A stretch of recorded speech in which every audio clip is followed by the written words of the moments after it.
Irmãos, nessa manhã nós queremos trazer a palavra bíblica, a mensagem da parte 2, não é? Lições de um pai da fé, a mensagem 2, que é uma sequência daquela mensagem do domingo passado. Então nós queremos aqui compartilhar com os irmãos, e você pode abrir sua Bíblia na carta de Paulo aos Romanos, capítulo 4, versículo 16, foi o texto base do domingo passado e também dessa mensagem. Romanos 4,16. Carta de Paulo aos Romanos 4,16, lições de um pai da fé 2.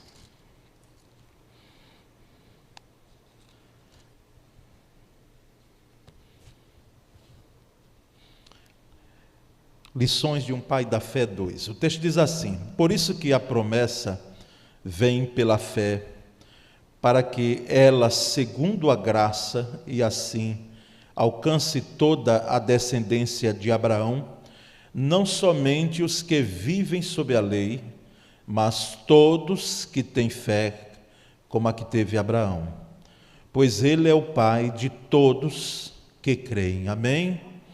Então, se você crê, que crer é ter fé em Deus, não é fé em qualquer coisa, então você está no mesmo caminho de Abraão aí.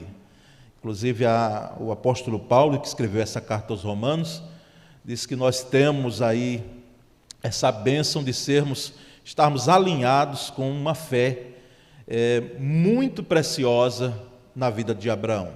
Nós percebemos, irmãos, que dentre os grandes expoentes dos personagens, os grandes personagens bíblicos, né? Nós temos pessoas que submeteram, sim, e a vontade de Deus e a fé em Deus, como Abraão. Quero só reforçar o que falamos domingo passado. Abraão, ele teve falhas, ele teve erros, não é? Ele não era perfeito, era ser humano igual a nós. E Deus lhe deu a graça, não é, dele poder crer, dele poder confiar, dele poder ter fé. Então, digo isso porque nós, enquanto seres humanos, enquanto crentes, às vezes percebemos os personagens bíblicos como sobrenaturais, fenomenais, não é, excepcionais, e são homens e mulheres que tiveram uma presença grande, marcante na história bíblica. Só que esses homens, como diz a própria Escritura, esses homens e mulheres, eles são feitos de carne e osso, como eu costumo dizer. Eles são iguais a nós, não é?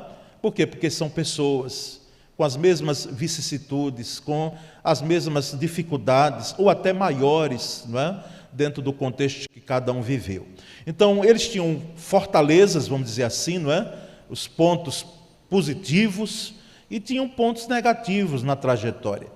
Até mesmo aqueles que a Bíblia não cita, que houve algum erro, vamos dizer assim, nós também fazemos a leitura, se era ser humano, era passivo de erro, não é?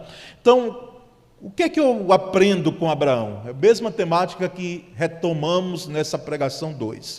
O que é que eu aprendo com Abraão? O que é que nós podemos aprender com Abraão? No domingo passado nós destacamos pelo menos 3 motivos, 3 aspectos que nós aprendemos com Abraão, e aqui eu quero continuar com essa pergunta, procurando pelo menos algumas mais respostas que nós podemos aprender com Abraão. Irmãos, eu aprendo com Abraão que as promessas de Deus são sistemáticas e não instantâneas. As promessas de Deus são sistemáticas, elas são um processo e não instantâneas. Milagre, se você nunca presenciou um milagre, não é?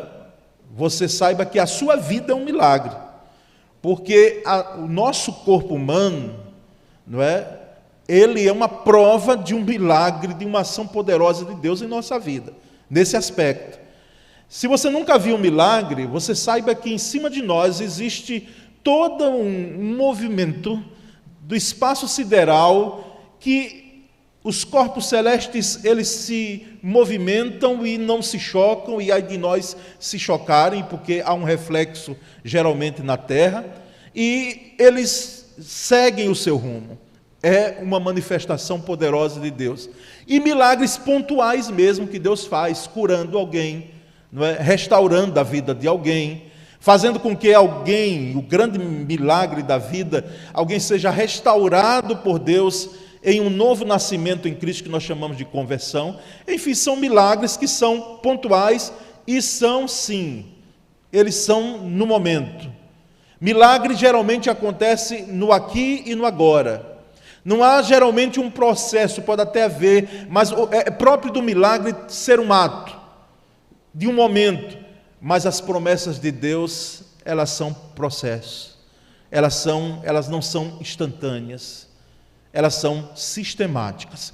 O texto de Gênesis 13, aí está o texto, tá certo? Gênesis 13, 14, 17, gostaria que você acompanhasse a leitura, olhando aqui para a tela, e diz assim: disse o Senhor a Abraão, pode abaixar só um pouquinho, para não reverberar tanto aqui. Disse o Senhor a Abraão, depois que Ló separou-se dele: de onde você está, olhe para o norte, para o sul, para o leste e para o oeste. Toda a terra que você está vendo, darei a você e a sua descendência para sempre. Aqui nós temos uma promessa, e uma promessa que foi sistemática, como são as promessas de Deus. A promessa, ela tem um tempo para se cumprir, que não é o nosso tempo. O texto diz que depois de um episódio, e aí só você lendo depois o capítulo 13, para você ter a ideia, você que não é afeito, quem sabe, ao conhecimento das Escrituras, porque a maioria aqui nós já conhecemos, esse texto do episódio de separação de Ló e Abraão, ou Abrão ainda aqui. Eles se deixam porque houve um desentendimento dos pastores em relação à comida para o gado, para o animal de um e de outro, que eram muitos. E quando Ló sai para próximo de Sodoma e Gomorra, e o texto bíblico diz que a ideia da escolha de Ló foi possivelmente muito mais naquilo que ele olhou, aquela campina verdejante, aquele lugar exuberante, aquele jardim, aquele vale tão bonito, e ele escolheu então ir para ali. A ideia que eu tenho é que Abraão, parado ali, quem sabe porque ele deu a prioridade para um sobrinho escolher, quando ele, por idade, segundo a cultura, é que tinha o privilégio de fazer essa escolha primeiro, ele para ali e justamente parado, quem sabe até, isso não está na Bíblia, mas eu estou aqui pensando, meu Deus, o que é que Abraão estava ali naquele momento indagando? E justamente nesse momento, o Senhor vem a ele e diz: Abraão, eu te prometi que eu daria uma terra a você, eu mostraria a você. Então olhe agora para o norte, e como a gente chama no original hebraico, né? Nos manuscritos mais antigos, olha primeiro agora para o leste, não é? Nas versões que nós temos, olha para o norte, olha para o sul, olha para o leste, olha para o oeste, ou seja, olha para esses 4 pontos aí, onde a sua vista alcançar. Coisa interessante, não é? E o norte aqui, a ideia da palavra norte no hebraico é de algo escondido. Aonde a vista de Abraão alcançasse e ele olhasse naqueles 4 pontos. E alguém um dia comentando disse: olha, aqui a Bíblia já estava dizendo que a terra era redonda, não é? Porque tinha os 4 pontos, e aí nós sabemos em matemática, por mais que você não foi um bom aluno, que aí nós temos a ideia, assim, da circunferência, não é? Dos 360 graus de uma circunferência. Mas, irmãos, aqui nós percebemos claramente no versículo 15, o Senhor dando a Abraão o reforço da promessa. Porque é algo interessante, quando a gente pensa que já tem tempo, porque assim, já havia um período bom de tempo, que Abraão tinha saído lá de Ur dos Caldeus, para uma terra que Deus mostraria. E agora, nesse momento aqui, depois que ele tem um fracasso no Egito, depois que ele mente no Egito, depois que ele tem um episódio triste no currículo de Abraão, agora aqui ele faz um altar ao Senhor e o Senhor reforça a promessa dele na vida de Abraão. E no versículo 15 diz: toda a terra que você está vendo, darei a você e a sua descendência para sempre. Existem coisas que nós precisamos ver antes delas se concretizarem. Ver pela fé. Eu vou repetir, existem coisas, existem bênçãos, né? Expressão nossa, que nós precisamos ver primeiramente com os olhos da fé, antes de nós termos em nossa mão. Isso é fé, irmãos. Porque depois que você está vendo, apalpando, pegando, algo que de fato é real, algo que está ali à sua frente, a fé já foi. A fé verdadeira, e um aspecto que eu aprendo com Abraão é isso, é de que na promessa eu preciso crer primeiro. Eu preciso ver primeiro com os olhos da fé, antes de ver com os olhos físicos e reais. Por isso que você não está errado, em nome de Jesus. Tem gente que às vezes tenta espiritualizar tudo ou até exagerar. Mas você não está errado, meu irmão, você não está errada, minha irmã, se você visualizar bênçãos antes delas chegarem de fato na sua vida. Se você visualizar com os olhos da fé, algumas bênçãos, sejam elas materiais, familiares, seja ela o que for, o que vem de graça, como diz a Escritura, toda boa dádiva, todo dom perfeito vem do Pai das luzes. Você não está errado em visualizar primeiro, e quem sabe até já contar mesmo, que vai receber, porque se houve promessa, vai chegar. Talvez você não saia aí alardeando à torto e à direito, porque tem gente que talvez não vai entender jamais o que você está dizendo, e podem lhe chamar de sonhador, podem lhe chamar até de louco, podem não entender aquilo que você está vendo com os olhos espirituais, com os olhos da fé. Então Abraão olha para um lado, para outro, para a direita, para a esquerda, e o Senhor chega e diz: Abraão, aonde você está vendo? Aonde está alcançando sua vista? Por isso que nós precisamos muitas vezes ver longe, ver adiante, ver depois, ou tentar ver, porque só Deus muitas vezes é que sabe mesmo o que existe além das curvas da nossa vida, não é? Mas a gente vê distante, a gente vê mais longe, com os olhos da fé. Os olhos da fé são esses olhos que nós temos a graça de Deus, porque é dádiva de Deus, em nós não há competência espiritual nenhuma para isso, tá certo? Por mais que você possa dizer e argumentar, não é? Não, pastor, mas eu jejuei, fiz uns 40 dias de jejum, fiz isso e aquilo, eu coloquei os meus joelhos, sim, faça isso, não há problema algum, não é? Agora, que você saiba que fé é dádiva de Deus, e o fato de você olhar aquilo que você de fato não está vendo, isso é bênção e graça de Deus na sua vida, assim como foi na vida de Abraão. Abraão, eu darei a você. O verbo ele está no futuro. Eu darei. Não é seu agora, você está pisando aí, você está vendo, mas ainda não é seu agora. Vai ser algo sistemático, vai ser um processo. E no momento quando chegar, vai ser como alguém ilustrou muito bem, que as bênçãos de Deus, quando elas estão para ser realizadas mesmo, as promessas de Deus, é como um parto natural. Um parto. Que não tem como você, mulher que passou por isso, não tem como você dizer: olha, ô bebê, fique um pouquinho mais aí, e o mês que vem você sai, meu filho. Não tem como. Se demorar muito, ele nasce em qualquer lugar. Então, a promessa de Deus, quando chega o tempo exato do cumprimento, e só Deus sabe, nem se preocupe que Ele não vai estar compartilhando, porque parece que não é do interesse de Deus, está dizendo quando vai cumprir. Se você me pergunta, e por que assim, pastor? Eu não sei, meu querido. Eu não sei. É coisa de Deus. O que eu quero é que a promessa, e eu creio, eu preciso crer, que a promessa se cumpra. O tempo aprove a Deus. Eu sei que ela vai se cumprir, por quê? Porque quem prometeu foi quem? Foi o Senhor Deus. Você está pisando, Abraão, você está vendo? Eu darei. E Abraão creu. Creu. A Escritura diz que isso foi imputado como justiça, essa fé que Abraão teve em pisar em algo que não era dele ainda, mas que Deus estava dizendo que daria.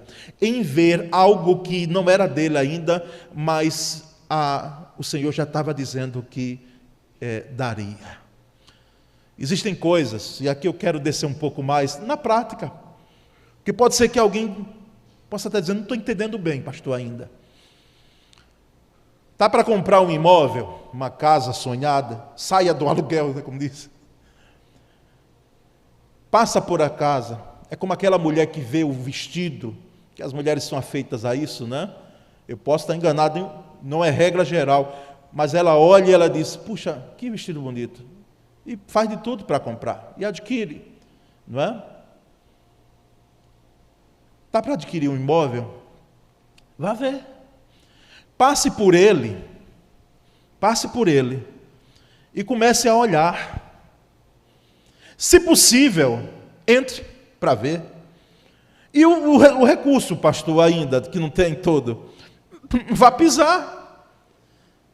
Um dia eu estava conversando com alguém e eu fiquei admirado da saída simples que ele deu. Eu contando algo de difícil, que eu precisava resolver, precisava conseguir, e ela vê a resposta que a pessoa disse, um amigo disse, ué, Paulo, é só pedir a Deus. É como se eu não soubesse disso. É só pedir. Você já pediu a Deus isso aí? Você já falou com Deus? Eu digo, rapaz, esse cara está ficando comigo. Mas, irmãos, é assim. Vou usar uma ilustração rápida, para não demorar muito tempo nesse ponto mais. Todos conhecem aqui, ou a maioria conhece, a congregação, era a nossa congregação, hoje Igreja Batista em Sol Nascente. Ali próximo do viaduto, não é? Ali do Detran, por trás. Eu cheguei em 1995 nessa congregação. Antes de mim tinha passado a missionária de Jane, em 1994. Tinha passado 6 meses, depois ficamos ainda 1 ou 2 domingos juntos lá, os dois na congregação. Depois o pastor Jabes remanejou a missionária de Jane para outro campo. E nós ficamos de 1995 até o ano 2000, quando eu retornei para cá para trabalhar com jovens. E nós nos reuníamos num galpão quente. Alguns irmãos aqui lembram. Quente mesmo. Era um galpão de EBD, só ia quem tinha negócio com Deus mesmo ali. As crianças que nós reuníamos, as que eram de pele clara, elas ficavam vermelhas como camarão. E eu vendo aquilo ali, eu digo, oh, meu Deus. Aí vim aqui, a gente conversava com o pastor Jabes. Pastor Jabes, meu filho, ore. ore para Deus ter um outro local. E aí fomos ver uma casa depois, e não deu certo. E pertinho, onde hoje é a congregação. Eu passava por ali e vi uma casa para alugar. Ali era aquela casa ainda a mesma estrutura. Alugar, e procuramos a imobiliária, conversamos, e os irmãos, para encurtar a história, os irmãos sabem a história da trajetória de 10 anos ali, para a gente conseguir a casa. 10 anos. E eu passava ali, conseguimos alugar a casa. Ali, aquela casa, eu tenho memórias assim, tão marcantes em minha vida, porque era a casa dos adolescentes e jovens da congregação. Eles ficavam mais lá do que em casa, na casa deles. Era praticamente quase o dia todo, né? E alguém pode dizer, e a questão da privacidade, pastor? Meus queridos, que tempo maravilhoso foi aquele, não é? Que tempo foi bom, praticamente lá em casa. Poliana cresceu com eles lá, com os poucos jovens e adolescentes que nós tínhamos naquele tempo. E alugamos, passamos um tempo, começamos a orar, demos proposta de compra. A congregação lá começou a economizar, Aqui a gente também já projetando um dia que Deus nos desse um local ali. Foi quando de fato aconteceu que nós orávamos e já estávamos pisando ali. Que para comprarmos aquilo ali, o Senhor Deus teve que agir do coração do proprietário, convertê-lo ao Evangelho. E um dia eu recebo um e-mail, a gente já não tinha nem mais esperança, já estávamos pensando em sair. Um e-mail, nesse tempo não tinha WhatsApp, um e-mail disse: ó, pastor, eu agora sou crente em Cristo Jesus, Deus disse que é para vender para vocês, estou indo para ir para Aracaju para a gente fechar o negócio.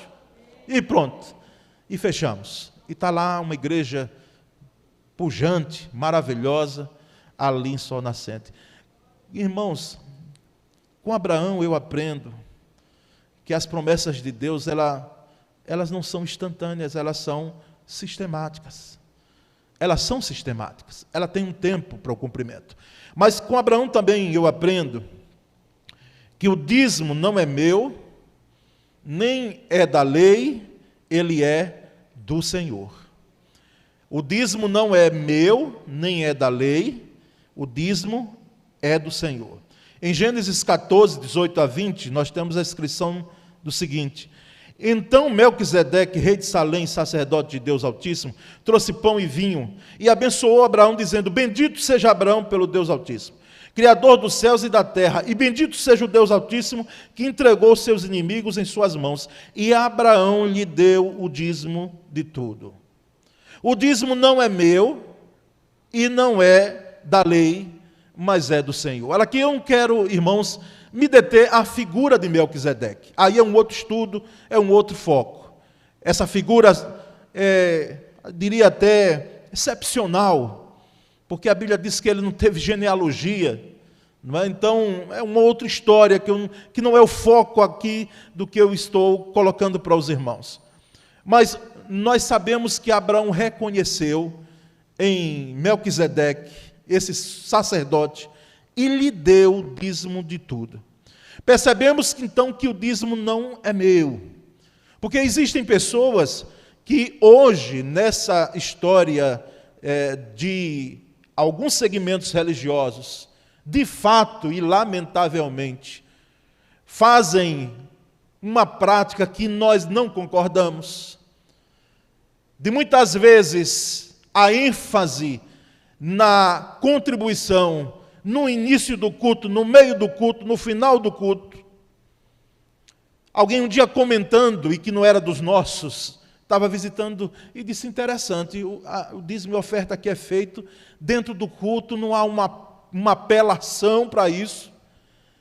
É um momento que integrante no culto, feito quase que de maneira subliminar. De onde eu venho é no início, no meio, no final, e olhe lá. Nós não tomamos, nós batistas e outras igrejas biblicamente sérias, imperfeitas, viu? Mas com seriedade, em não fazer mercado da palavra, em não fazer da igreja um comércio. Nós não pegamos esse caminho. Nós não pegamos. Agora, esse é um ponto. O outro ponto é que tem gente que pensa que é administrador, que deve ser administrador do dízimo, que não é dele, porque a questão é se você é crente ou não. Porque se você é cristão, vai reconhecer no dízimo que não é seu. Ele, inclusive, é um reconhecimento do que nós ofertamos a Deus, damos a Deus, não para Deus em si, porque já disse e repito, Deus não precisa nada disso. Deus é cheio de tudo, de graça, de poder. Agora o ministério da igreja precisa. Nós somos mantidos por dízimos e ofertas. E não cabe ao crente administrar o seu próprio dízimo, ou seja, o seu dízimo, que ele diz que é dele, mas é do Senhor. Tem gente que diz: não, eu vou fazer o seguinte, eu vou doar ali para alguém que está com mais necessidade, não é? Ou vou fazer isso, vou comprar uma cesta básica, e vou fazer isso, e vou fazer aquilo. A gente tem ouvido muito isso.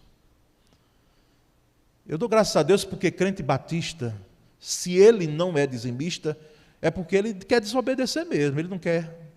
Ele não entendeu ainda, e aí a gente tem que pregar, como disse um diácono nosso aqui, não vou citar o nome, uma mensagem evangelística para se converter, não é? Porque todo crente deve entender que dízimo não é dele. Em casos excepcionais, eu vivi internato de seminário, e a direção da casa, às vezes orientava, disse, olha, como vocês estão em campos, que vocês são mudados constantemente, nós orientamos de que você possa, se assim for, entregar dízimo e oferta aos seus colegas, desde que eles não saibam. Então aí eu já acordei, não é? E mexendo no travesseiro e vi dinheiro, digo, oh, maravilha, foi um anjo do Senhor que mandou. Não foi o anjo, foi um colega que colocou lá, não é? Como também eu já fiz com outros. Isso é um internato de seminário, lá em João Pessoa, quando nós estudamos. Mas, irmãos, regra geral, é o crente entregar o seu dízimo à casa do tesouro, que não é o Ministério da Fazenda. É a casa do Senhor. Hoje, é claro que nós fazemos de diversas formas, até nesse tempo de pandemia, fizemos com depósito, transferência, etc, etc. Mas é admirável até de alguns irmãos, esses de uma escola de maior tempo, de fazerem questão de vir na semana aqui, quando não podem vir aos cultos. Ou de mandar, nós temos casos aqui de gente que chega aqui, familiar trazendo dízimo para ser depositado aqui. O dízimo não é meu, o dízimo não é da lei, porque alguém advoga que é da lei. Ah, é coisa da lei. Aqui nós temos Abraão vivendo antes da lei. Não é da lei. Lá em Mateus, nós vamos ler, lá em Mateus, Jesus dizendo, olha, aos fariseus, inclusive, vocês deviam dar o dízimo do endo, do cominho, da hortelã, deviam fazer isso, mas também não esquecerem da misericórdia. Mas veja que Jesus não condenou a prática de entrega de dízimo. Então, ele não é da lei, ele não é meu, o dízimo é do Senhor, e deve ser entregue na casa do Senhor. E a casa do Senhor, a liderança da casa do Senhor, e nós batistas aqui temos algo muito comum entre nós, é que a igreja ter conhecimento o que entra e o que sai aqui. O que entra e o que sai. Os irmãos saberem, se você é membro da igreja, por favor, eu incentivo você a passar na tesouraria e falar com Edson Matos. Edson, me dá aí, para eu saber como foi aí o movimento financeiro do mês de março, ou mês de abril. Me passa aí. Para o seu conhecimento. Para o seu, você que é membro da igreja. Aqui estamos em um período sem assembleia. Mas quantas vezes eu já ouvi, e às vezes expõe mesmo a vida financeira, mas para nós, irmãos, não há nada o que esconder. Não há nada. Fazemos a exposição do que entra e do que sai como zelo. Temos uma auditoria interna como zelo de lidar com as coisas de Deus. Porque também, lamentavelmente, há alguém se locupletando em outros segmentos religiosos, com dinheiro de dízimo e oferta, que é dinheiro para ser investido na casa do Senhor. Irmãos, com Abraão, eu aprendo que dízimo não é meu, nem é da lei, é do Senhor. Mas com Abraão também eu aprendo que há propostas que não provêm do Senhor, mesmo vindo através de uma pessoa amada. Com Abraão, eu e você aprendemos que há propostas que não provêm do Senhor, mesmo vindo de uma pessoa amada, como foi Sara. Os versículos 1 a 5 de Gênesis diz assim, ora, Sarai, ainda não tinha sido mudado o nome para Sara, mulher de Abrão, não lhe dera nenhum filho.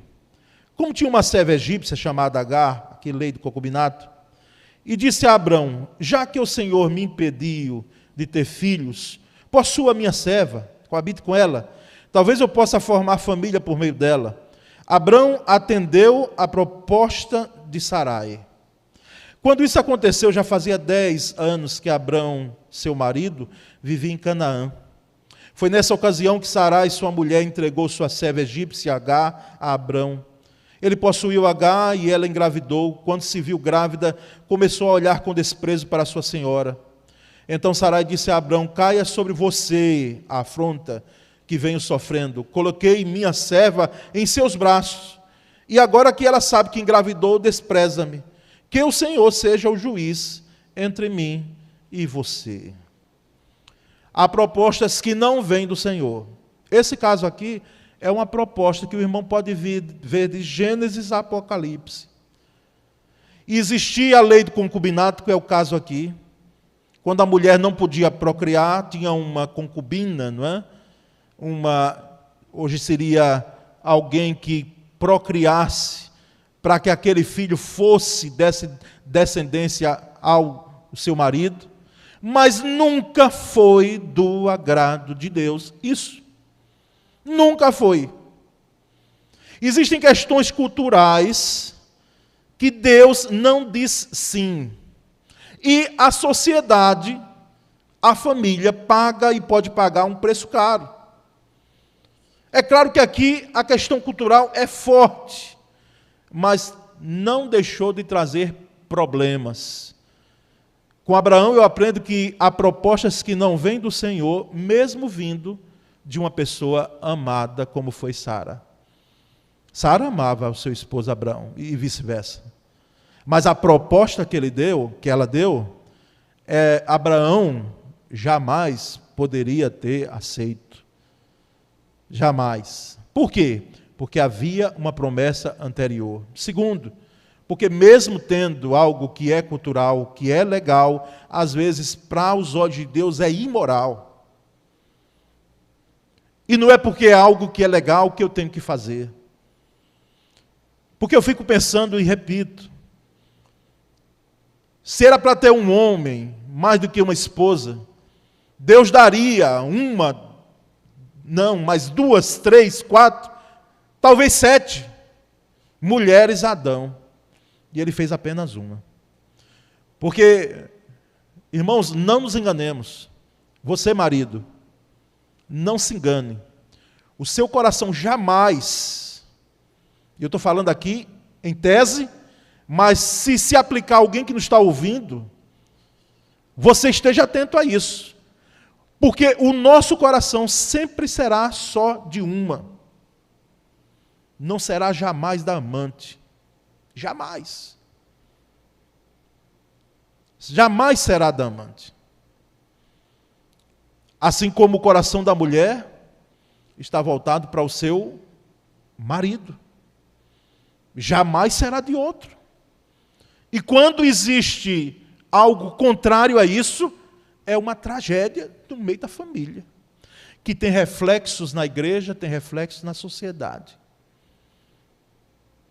Mesmo que a sociedade diga que isso aí é normal. Normal para fora, mas para nós não é, e nem deve ser. Então, mesmo que uma proposta venha de alguém querido, você analise muito bem se ela tem a aprovação de Deus. Porque pode ser que você diga assim a proposta, aceite, e você pague preço caro como Abraão pagou, e até hoje a gente está vendo aí a história. Entendeu? Até hoje aí a luta entre irmãos. Então, pense bem, analise bem. Às vezes as propostas elas vêm até com algo lógico. Era lógico na cultura da época, mas trazendo dor. E, inclusive, é interessante o texto, porque a própria Sara vai dizer, olha, o culpado é você, Abraão. Ela deu a proposta, e depois que o circo pegou fogo, ela agora lança diante de Abraão. O culpado foi você. Mas o culpado não foi Abraão mesmo, não? Foi. Por que foi? Porque ele tinha que dizer que não ia aceitar. O culpado foi ele. Porque quando você diz sim a propostas que não vêm do Senhor, o culpado não foi o outro, não. Foi você que assentou com aquela proposta. A responsabilidade maior é sua. É sua, é claro que Sara tem uma parcela de culpa, sim. Mas Abraão tem que dizer, oh, minha esposa querida, tão bela Sara, nessa idade, minha querida, nós não vamos fazer isso. Adonai, como eles chamavam, né, para não dizer Yahvé, não é? Adonai nos prometeu um filho. Mas está demorando demais. Está vindo de quê? Mas ele nos prometeu, vamos aguardar. Com Abraão nós aprendemos então que há propostas que não provêm do Senhor, mesmo vindo de uma pessoa querida. Mesmo vindo de uma pessoa querida. Mas, irmãos, um quarto e último aspecto. Eu aprendo que com Abraão, aliás, que a promessa de Deus se cumpre em um contexto de impossibilidade. Em um contexto de impossibilidade. Promessa se cumpre, promessa de Deus se cumpre em um contexto de impossibilidade. Veja Gênesis 17, 16 e 17. Eu a abençoarei, e também por meio dela darei a você um filho, Abraão. Sim, eu a abençoarei, e dela procederão nações e reis de povos. Abraão prostrou-se, rosto em terra, riu-se e disse a si mesmo: poderá um homem de 100 anos de idade gerar filhos? Poderá Sara dar à luz aos 90 anos? Com Abraão eu aprendo que a promessa de Deus se cumpre em um contexto de impossibilidade, porque nós estamos aqui. Embora Abraão viveu 175 anos e Sara 127 anos, nós percebemos aqui que eles mesmos reconhecem as dificuldades de poderem gerar filhos dentro daquele tempo.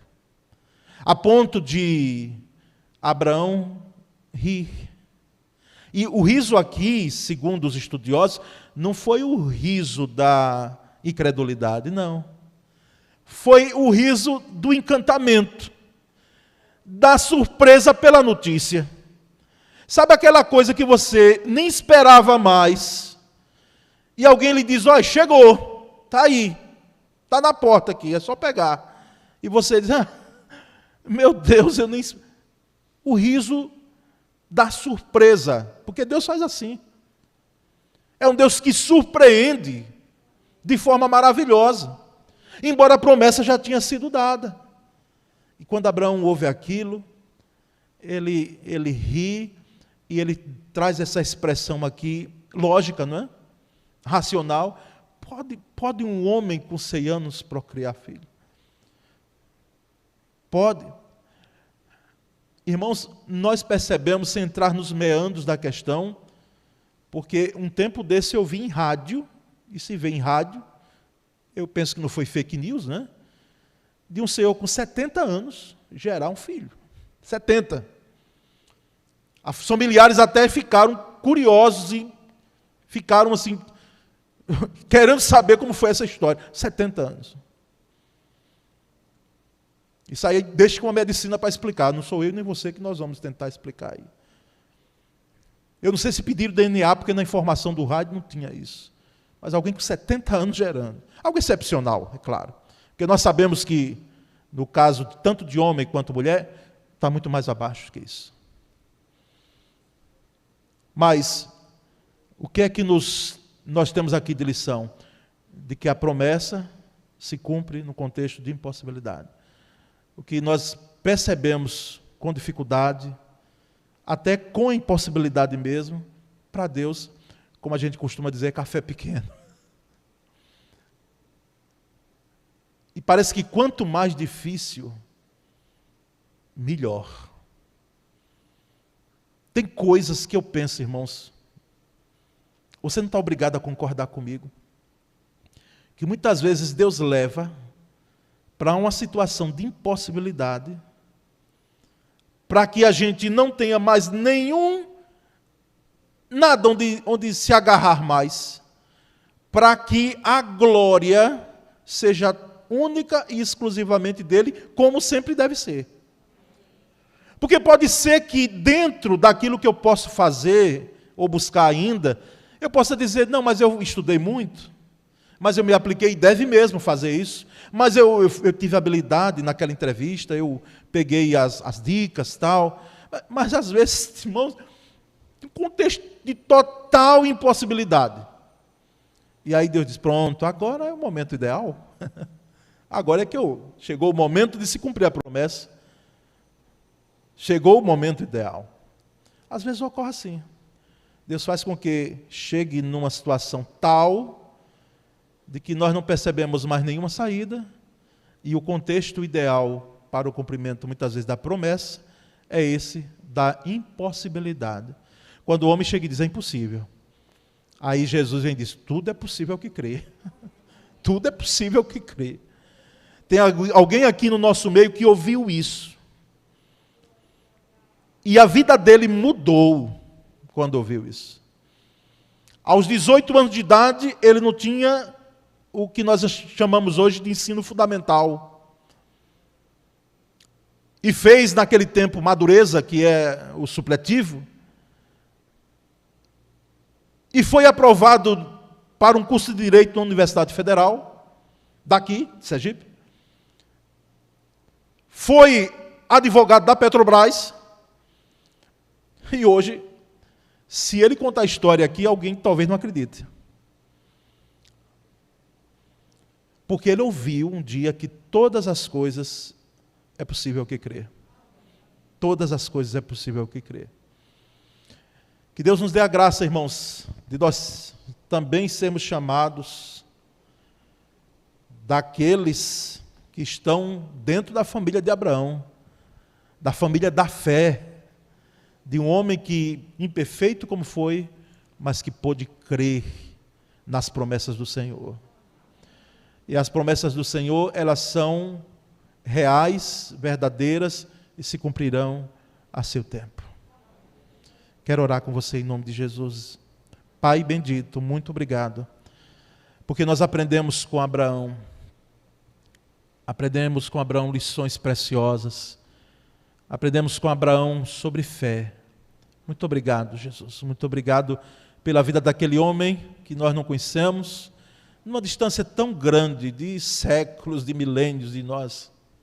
Aqui em pleno século 21 nós estamos, mas como é maravilhoso perceber que o mesmo Deus de Abraão é o Deus que é o nosso Deus. É o Adonai que está aqui, e que muitas vezes nos faz rir, da maneira que age, da forma que age, as coisas que promete. Como disse Abraão, daqui a um ano, Sara vai embalar um bebê, daqui a um ano. Ô Senhor, que em nossa vida, quem sabe daqui a um ano, sabe o Senhor, as promessas virão e se cumprirão, ou amanhã, ou no tempo do Senhor, elas se cumprirão. Abençoa o teu povo nessa manhã, que ninguém saia com fome daqui, Senhor. Alimenta-nos com a tua palavra. Essa é a nossa oração e fazemos em nome de Jesus. Amém. Glória a Deus. Graças a